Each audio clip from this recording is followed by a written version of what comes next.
Hello friends, welcome back to my YouTube channel. মই অনুৰাগ শৰ্মা আপোনালোক সকলোকে পুনৰবাৰ স্বাগতম জনাইছো মোৰ YouTube চেনেলটোলৈ। আজি মই আপোনালোকৰ সন্মুখত এটা নতুন ভিডিও লৈ উপস্থিত হৈছো আৰু আজিৰ ভিডিওটো এক্সক্লুসিভলি আসাম পুলিচ সাব ইন্সপেক্টৰৰ যোনখিনি এক্সপেৰিয়েন্স আছে ক্যান্ডিডেটস আছে তেওঁলোকৰ কাৰণে আৰু আজিৰ ভিডিওটোত মই আপোনালোকৰ আগত ডিসকাস কৰিম আপোনালোকৰ লগত আসাম পুলিচ সাব ইন্সপেক্টৰ মানে এসআই স্যালাৰি পাৰ্কস এণ্ড ফেচিলিটিজ আৰু কেৰিয়াৰ প্ৰগ্ৰেছন এই তিনটা এৰিয়াত ডিসকাশন কৰিম ঠিক আছে তো আহক ভিডিওটো স্টাৰ্ট কৰো ফাৰ্স্ট অফ অল স্যালাৰি পা স্টাৰ্ট কৰো আসাম পুলিচ সাব ইন্সপেক্টৰৰ স্যালাৰি কিমান হয়গে ঠিক আছে তো স্যালাৰি পা স্টাৰ্ট কৰিলে মানে আমি জানো যে পে স্কেল টু 14000 টু 60500 হয় তো মিনিমাম 14000 পা স্টাৰ্ট হয় আৰু ম্যাক্সিমাম 60500 গ্ৰেড পে 8700 পেমেন্ট টুত পৰে ঠিক আছে allowances থাকে তাত allowances মানে as admissible to the Assam state government employees from time to time per month ঠিক আছে allowances যোনখিনি Assam state governmentor employees পায় time to time per month তো যোনখিনি admissible হয় তো হেখিনি allowances ধৰা হয় আৰু ডিপাৰ্টমেন্ট ওয়াইজ allowances বিলাক অলপ বেলেগ বেলেগ হ'ব পাৰে ঠিক আছে আৰু টাইপস অফ allowance তো মই অলপ কৈ দিছো টাইপস অফ allowance কি হ'ব পাৰে টাইপস অফ allowances ৰ ভিতৰত থাকিব পাৰে হাউস ৰেন্ট allowance থাকিব পাৰে ট্ৰেভেলিং allowance থাকিব পাৰে ডিয়াৰনেস allowance থাকিব পাৰে মোবাইল টেলিফোন allowance থাকিব পাৰে ইউনিফৰ্ম allowance থাকিব পাৰে কাৰণ পুলিচটো এটা ইউনিফৰ্ম জব হয় পুলিচে হক বা ফৰেষ্টে হক বা ইন্ডিয়ান আৰ্মি হক বা তেনেকুৱা টাইপৰ যোনখিনি মানে ইউনিফৰ্ম জব হয় হেখিনি ইউনিফৰ্ম allowance থাকে মেডিকেল allowance এডুকেশন allowance ঠিক আছে education allowance in the sense মানে পেৰেন্টস যোনখিনি পেৰেন্টসে চাকৰি কৰে তেওঁলোকৰ মানে লৰা ছোৱালী বিলাকৰ কাৰণে মানে তেওঁলোকৰ মানে যোনখিনি সন্তান থাকে তেওঁলোকৰ কাৰণে এডুকেশন allowance দিয়া হয় তাৰ পিছত তো আমি যদি ইনহেন্স স্যালাৰি চাও পাৰ মান্থ আফটাৰ ডিডাকশনস বহুত বিলাক ডিডাকশনস হয় গ্ৰেজুৱেটি হয় কিবা কিবি এমপ্লয়ি ষ্টেট ইন্সুৰেন্স হয় কিবা কিবি বহুতখিনি ডিডাকশনস হয় স্যালাৰিত তো ডিডাকশনস হোৱাৰ পিছত আমি ইনহেন্স স্যালাৰিটো ক্যালকুলেট কৰিবলৈ হলে basic pay plus grade pay plus allowance এই তিনটা বস্তু প্লাস কৰিব লাগিব ঠিক আছে আৰু গ্ৰেড পে যদি আমি 14000 ধৰো মিনিমাম পে স্কেলত তো 14000 গ্ৰেড পে প্লাস 8700 তো টোটাল কিমান হ'ব 22700 প্লাস এলাৱেন্সেস ঠিক আছে এলাৱেন্সেস যোগ হৈ পেলে বহুত হৈ যায় কিন্তু তাৰ পিছত আকৌ হেখিনিৰ পৰা আকৌ কিছুমান ডিডাকশনসটো হয় ন মই যেনেকৈ কলো পি প্ৰভিডেন্ট ফাণ্ডে হক গ্ৰেজুৱেটি হক বা কিবা কিবি তেনেকুৱা থাকে এমপ্লয়ি ষ্টেট ইন্সুৰেন্স তো হেখিনি বহুত বেছি বহুত কিবা কিবি ডিডাকশন হৈ পেলাই এজন সাব ইন্সপেক্টৰে starting enhance salary after training joining কৰাৰ পিছত মানে প্ৰভিজন পিৰিয়ডৰ পিছত পাই 31000 এপ্ৰক্সিমেটলি আৰু এই ফিগাৰটো অকমান বেছিও হ'ব পাৰে বা অকমান কমও হ'ব পাৰে কিন্তু মই এটো এপ্ৰক্স ফিগাৰ দিছো তো আপোনালোকে ভালকে হেতু মনত ৰাখিব দে এটো এপ্ৰক্স ফিগাৰে হয় 31000 ঠিক আছে তো ট্ৰেইনিং পিৰিয়ডত সাধাৰণতে 28000 মান ইনহেন পাই থাকে যেতিয়া দেৰগাঁও পুলিচ ট্ৰেইনিং কলেজত ট্ৰেইনিং হয় বা নেফাত হয় ঠিক আছে তো নৰ্থ ইষ্ট পুলিচ একাডেমিত হয় তো তাতে ট্ৰেইনিং হলে মানে হেখন মেঘালয়ত আছে তো সেই তাত ট্ৰেইনিং কৰাৰ সময়ছোৱাত তেতিয়া ইনহেন স্যালাৰি 28000 হয় ট্ৰেইনিংৰ পিছত যেতিয়া প্ৰভিজন পিৰিয়ড কমপ্লিট হৈ পেলে যেতিয়া জয়েন কৰে ডিস্ট্ৰিক্টস বিলাকত বা বেটেলিয়নস বিলাকত তেতিয়া ইনহেন্স স্যালাৰি अराउंड 31000 এপ্ৰক্সিমেটলি এটো এপ্ৰক্স ফিগাৰ হয় ইয়াতকে অকমান বেছি হ'ব পাৰে কমও হ'ব পাৰে ঠিক আছে তো এজন আসাম পুলিচ সাব ইন্সপেক্টৰৰ চাকৰিত জয়েন কৰাৰ পিছত ইনহেন্স স্যালাৰি 31000 এপ্ৰক্সিমেটলি তাৰ পিছত এতিয়া হক পাৰ্কস এণ্ড ফেচিলিটিজৰ ওপৰত তো পাৰ্কস এণ্ড ফেচিলিটিজ এজন আসাম পুলিচ এসআইৰ পাৰ্কস এণ্ড ফেচিলিটিজ কি থাকিব পাৰে তো পাৰ্কস এণ্ড ফেচিলিটিজৰ ভিতৰত থাকিব পাৰে গভৰ্ণমেণ্ট কোৱাৰ্টাৰ ঠিক আছে এটো ডিপেন্ড কৰিব আপোনালোকে যোনখন ডিস্ট্ৰিক্টত পোষ্টিং পাব তাত কোৱাৰ্টাৰ এভেইলেবিলিটি আছে নে নাই তো হেখিনি ওপৰত ডিপেন্ড কৰি পেলাই গভৰ্ণমেণ্ট কোৱাৰ্টাৰ দিয়া হয় ঠিক আছে কাৰণ আপোনালোকে যেতিয়া এটা আউটপোষ্টত ওসি হিচাপে জয়েন কৰে সাব ইন্সপেক্টৰ বিলাক সাধাৰণতে আউটপোষ্ট বিলাকৰ ওসি হিচাপে জয়েন কৰিব পাৰে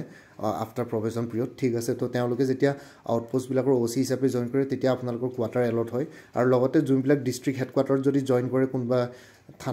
থানা বিলাকত সদৰ থানা বিলাকত তেতিয়া হলে তাতো আপোনালোকে কোৱাৰ্টাৰ পাব পাৰে কিন্তু it depends on the availability ঠিক আছে এভেইলেবল যদি থাকে তেতিয়াহে কোৱাৰ্টাৰ এলট কৰা হয় আৰু যদি এভেইলেবল নাথাকে তেতিয়াহলে কোৱাৰ্টাৰটো এলট কৰা নহয় আৰু কোৱাৰ্টাৰৰ এগেইনষ্ট যি পইচা কাটে হেতু গভৰ্ণমেণ্টে আপোনালোকক স্যালাৰিৰ লগত প্লাস কৰি দি দিয়ে মানে যোনটো হাউস ৰেন্ট এলাৱেন্স থাকে আৰু হেতু ক্ষেত্ৰত আপোনালোকে ৰেন্টেড হাউস লবলগীয়া হ'ব পাৰে কিন্তু সাধাৰণতে পুলিচ ডিপাৰ্টমেন্টৰ পাৰ্সনেলস খিনিৰ কাৰণে কোৱাৰ্টাৰ এভেইলেবল থাকে কিন্তু যেহেতু পাৰ্সনেলস বেছি হৈ যাব পাৰে কেতিয়াবা কিছুমান ডিস্ট্ৰিক্টত তেতিয়া কোৱাৰ্টাৰ অলপ কম বেছি হ'ব পাৰে তেতিয়া আপোনালোকে ৰেন্টেড হাউসত থাকিবলগীয়া হয় ঠিক আছে তো হেতু হল গভৰ্ণমেণ্ট কোৱাৰ্টাৰ কথাটো মই হেতু কৈ দিলো তাৰ পিছত অফিচিয়েল ভেহিকুলৰ ক্ষেত্ৰত আপোনালোকে 4 হুইলাৰ্ছ আৰু 2 হুইলাৰ্ছ পোৱা যায় ঠিক আছে অফিচিয়েল ভেহিকুল মানে আপোনালোকে অকল অফিচিয়েল ডিউটি কৰাৰ টাইমতে মানে ভেহিকলছবোৰ ইউজ কৰিব পাৰিব কাৰণ 4 হুইলাৰ্ছত থাকেই আজিকালি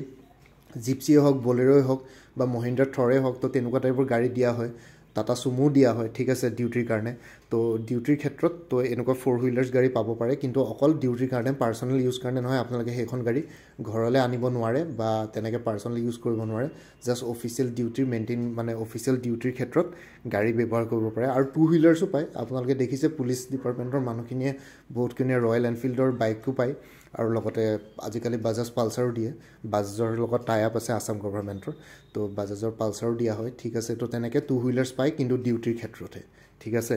আৰু লগতে আপোনালোকে এক্সেছ পাব police guest houses throughout India ঠিক আছে অসম বুলি নহয় আপোনালোকে পুলিচ গেষ্ট হাউচ য'ত আছে বেলেগ জেগালৈ গ'লেও ফুৰিব গ'লেও পুলিচ গেষ্ট হাউচত এক্সেছ পাব খালি এতিয়া ধৰক আপোনালোকে কোনোবা এজন সাব ইন্সপেক্টৰ যদি ফুৰিব গ'ল দিল্লীলৈ তো দিল্লীতো আপোনালোকে পুলিচ গেষ্ট হাউচত পাব চিট থাকিবৰ কাৰণে কিন্তু ইয়াৰ পৰা আপোনালোকৰ ছিনিয়ৰ অফিচাৰৰ পৰা মানে SP এজনৰ পৰা বা আপোনালোকৰ যোনজন ইনচাৰ্জ থাকে তেওঁলোকৰ পৰা এখন ৰিটেন মানে এনেকৈ মেছেজ এখন তালৈ পঠিয়াই দিব লাগিব তেতিয়া আপোনালোকে থাকিব পাৰিব যদি কিবা অফিচিয়েল কামত যায় ঠিক আছে তো তেনেকুৱা কথা আৰু লগতে এনেও যদি ফুৰিব যায় তেনে পুলিচ গেষ্ট হাউচত থাকিব পাৰে কিন্তু ইট ডিপেণ্ডছ অন দি মানে ৰুম এভেইলেবল থাকে নে নাথাকে সেইটোৰ ওপৰত ডিপেণ্ড কৰিব ঠিক আছে পাৰ্কছ এণ্ড ফেচিলিটিছৰ ভিতৰত সাব ইন্সপেক্টৰৰ ইমানখিনি খালি এটা প্ৰমোশ্যন পালে যেতিয়া আপোনালোকে ইন্সপেক্টৰ হয় তেতিয়া অলপ ফেচিলিটিছ বাঢ়ে যেতিয়া সদৰ থানাৰ OC হৈ যায় তেতিয়া বহুতখিনি ফেচিলিটিছ আহি যায় কিন্তু তেতিয়াতো ফেচিলিটিছ বহুত বাঢ়ি যায় যেতিয়া সদৰ থানা এখনৰ ইনচাৰ্জ হৈ যায় বা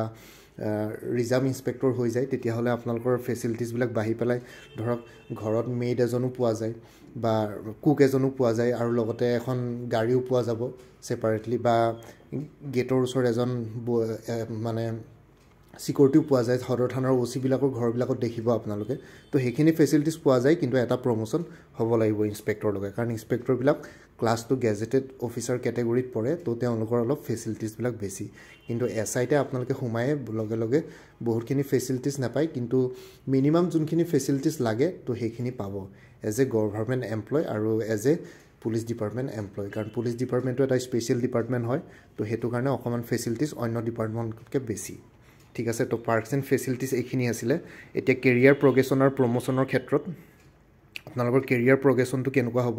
কৈ দিছোঁ তো আসাম পুলিচ সাব ইন্সপেক্টৰ এজনে জইন কৰি পেলাই আসাম পুলিচ সাব ইন্সপেক্টৰ যেতিয়া হৈ থাকিব তাৰপিছত আপোনালোকে এৰাউণ্ড মিনিমাম 10 বছৰ কিন্তু মেক্সিমাম অলপ বেছিও হ'ব পাৰে আপোনালোকে ইন্সপেক্টৰলৈ প্ৰমোশ্যন পাব এতিয়া চাওক মাজতে 1980ৰ পৰা 1990 বেটছ সেই 10 বছৰ বেটছটো যোনটো আছিলে সেইটোত কিন্তু বহুতবিলাক অফিচাৰ মানে সাব ইন্সপেক্টৰৰ পৰা অকল ইন্সপেক্টৰ এটাই প্ৰমোশ্যন পালে খালি সিলেক্টেড ফিউহে মানে DSP হ'বলৈ পালেগে মানে ডেপুটি সুপ্ৰিটেণ্ডেণ্ট অফ পুলিচ ঠিক আছে আৰু DSPৰ ক্ষেত্ৰতো DSPটো যিহেতু ক্লাছ 1 গেজেটেড অফিচাৰ আৰু লগতে DSPৰ কাৰণে ধৰক আসাম পুলিচ সাৰ্ভিসে হওক APSCৰ থ্ৰুৱেদি যোৱা বা ইণ্ডিয়ান পুলিচ সাৰ্ভিসে হওক UPSCৰ থ্ৰুৱেদি যোৱা সেইকেইটা কেডাৰৰ কাৰণে DSPৰ ৰেংকটো ফিক্স থাকে ঠিক আছে মানে ৰিজাৰ্ভ থাকে তো সেইটো কাৰণে সাব ইন্সপেক্টৰৰ অন প্ৰমোশ্যনত DSP পোষ্ট মাত্ৰ 33% হে ৰিজাৰ্ভ থাকে সাব ইন্সপেক্টৰবিলাকৰ মানে ইন্সপেক্টৰৰ পৰা DSP হ'বৰ কাৰণে তো সেইটো কাৰণে মানে সাব ইন্সপেক্টৰ যিসকলে সোমায় তো সেইটো কাৰণে অকণমান চবেই পোৱাটো পচিবল নহয় এতিয়া ধৰক এবাৰ যদি 300 জন SI ল'লে তো তেতিয়াহ'লে ৰিটায়াৰমেণ্টলৈকে আপোনালোকৰ যোনকেইজন বেষ্ট পাৰফৰ্মাৰ হ'ব ছাৰ্ভিচ ৰেকৰ্ড যাৰ ভাল হ'ব যোনে সদায় ভালকৈ ডিউটি নিজৰ কেৰি আউট কৰি আহিছে কোনো কেছ চেছ হোৱা নাই কেতিয়াও মাজতে একো প্ৰব্লেম হোৱা নাই আপোনালোকে ভালকৈ কেছ ডায়েৰী ছাবমিট কৰিছে বা ভালকৈ কেছবোৰ ছল্ভ হৈছে তো তেতিয়াহ'লে সেই ৰেকৰ্ডবোৰ চাই পেলাই ছাৰ্ভিচ ৰেকৰ্ডে হওক পাৰফৰ্মেন্স হওক আৰু লগতে ডিপাৰ্টমেণ্টেল এক্সামছবোৰো পাছ কৰিব লাগিব ঠিক আছে এটা সাব ইন্সপেক্টৰৰ পৰা ইন্সপেক্টৰ হ'বলৈ আপোনালোকে ডিপাৰ্টমেণ্টেল এক্সাম পাছ কৰিবলগীয়া হয় আকৌ ইন্সপেক্টৰৰ পৰা DSP হ'বলৈ ডিপাৰ্টমেণ্টেল এক্সাম পাছ কৰিবলগীয়া হয় এনেই জাষ্ট পাৰফৰ্মেন্স চাই পেলাই প্ৰমোশ্যন নিদিয়ে আপোনালোকে ডিপাৰ্টমেণ্টেলি এক্সামবোৰো পাছ কৰিবলগীয়া হয় তেতিয়াহে DSP হয়গৈ কিন্তু অকল চিলেক্টেড 300ৰ ভিতৰত মাত্ৰ যদি এবাৰ 300জন SI লৈছে তাৰ ভিতৰত আপোনালোকৰ গোটেইকেইজনৰ মাজত মাত্ৰ 300ৰ ভিতৰত খুব বেছি 50 জন বা 60 জনে ৰিটায়াৰমেণ্টৰ আগতে DSP হ'বগে তাকো আপোনালোকে মিনিমাম 25 বছৰ চাকৰি কৰিব লাগিব তাৰ পিছতে DSP হ'বৰ কাৰণে এলিজিবিলিটি পায় আৰু DSP হ'লে মানে আপোনালোকে সিলেকশ্যন গ্ৰেড পাই যায় মানে আসাম পুলিচ সাৰ্ভিস কেডাৰত সোমাই যাব ঠিক আছে এটো আসাম পুলিচ সাৰ্ভিসৰ সিলেকশ্যন গ্ৰেড বুলি কয় বা নমিনেটেড বুলি কোৱা হয় ঠিক আছে তো সেই গ্ৰেডটো পাবলৈ হ'লে আপোনালোকে মিনিমাম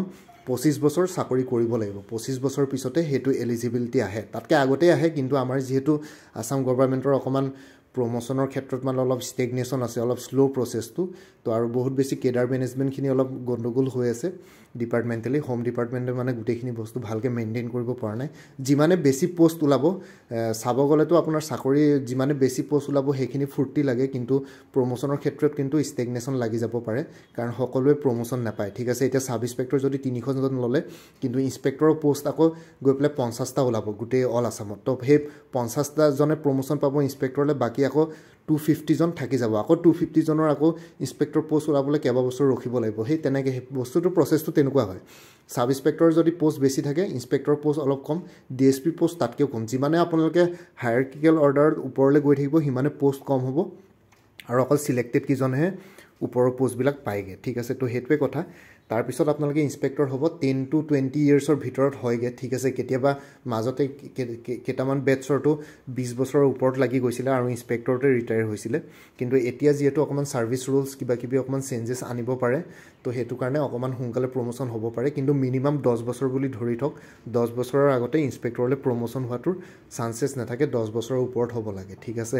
তাৰপিছত ডিএসপি হ'বৰ কাৰণে আপোনালোকে মিনিমাম 25 বছৰ চাকৰি কৰিব লাগে ওভাৰঅল ঠিক আছে মানে ইন্সপেক্টৰ পিছতে ডিএসপি হ'ব কিন্তু আপোনালোকে মিনিমাম 25 বছৰ চাকৰি কৰা হ'ব লাগিব এতিয়া ধৰক কোনবাই যদি 2022 চনত জয়েন কৰে তেতিয়ালে গৈ পেলাই 2047 সন মানতে গৈ পেলাই মানে ডিএসপি হ'বলৈ এলিজিবিলিটি হ'বগে ঠিক আছে কথাটো তেনেকুৱা তো আপোনালোকে সাব ইন্সপেক্টৰ পৰা হুমালে ম্যাক্সিমাম পজিশন ম্যাক্সিমাম মানে হাইয়েস্ট ৰেংক ডিএসপি মানে ডেপুটি সুপ্ৰিটেণ্ডেণ্ট অফ পুলিচলৈকেহে যাব পাৰে তাতকৈ ওপৰত যাব নোৱাৰে আগতে গৈছিলে এসআই পৰা প্ৰমোশন পাই পেলাই এসপি হোৱাও আছিলে কিন্তু আগতে মানুহ কম আছিলে তো হেতু কাৰণে প্ৰমোশনো হৈছিলে কিন্তু এতিয়া যেহেতু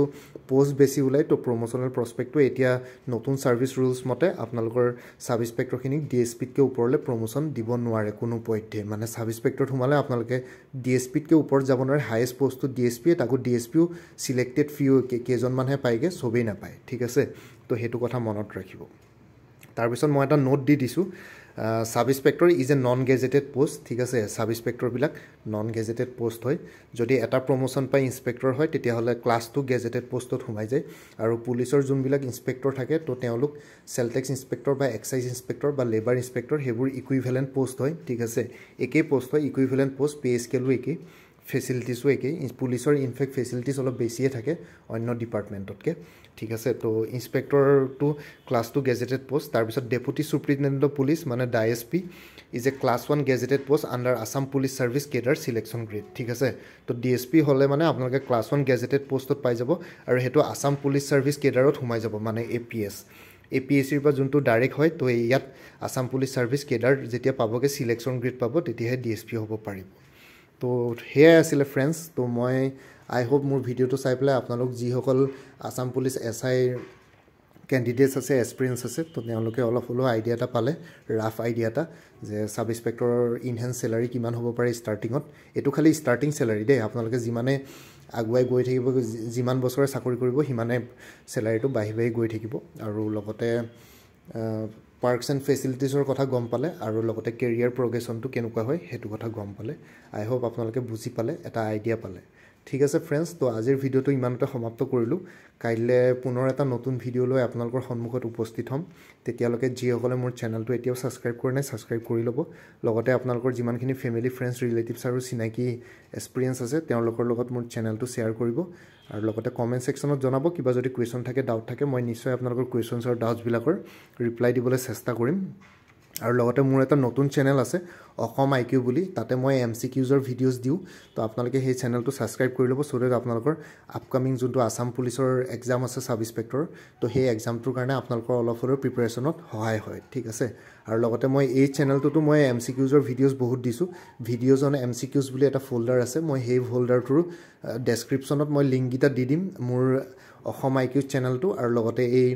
ভিডিঅ'ছ অন এমচিকিউজৰ যোনটো প্লেলিষ্ট আছে তো সেইকেইটাৰ ডেছক্ৰিপশ্যনত লিংকটো দি দিম তাতে লিংকত গৈ পেলাই আপোনালোকে ভিডিঅ'ছবোৰ চাব পাৰিব এমচিকিউজবিলাক প্ৰেক্টিছ কৰিব পাৰিব ঠিক আছে ফ্ৰেণ্ডছ তো আজিৰ ভিডিঅ'টো ইমানতে সমাপ্ত কৰিলোঁ কাইলৈ পুনৰ এটা নতুন ভিডিঅ' লৈ আপোনালোকৰ সন্মুখত উপস্থিত হ'ম তেতিয়ালৈকে ভালকৈ প্ৰিপাৰেশ্যন কৰি থাকক এক্সাম যিসকলে দিম বুলি ভাবিছে তেওঁলোকলৈ অল দি বেষ্ট থাকিলে ঠিক আছে ফ্ৰেণ্ডছ তো আজিলৈ ইমানতে আপোনালোক সকলোৰ পৰা বিদায় ল'লোঁ bye and take care friends Bharat Mata কি জয় জয় আই অসম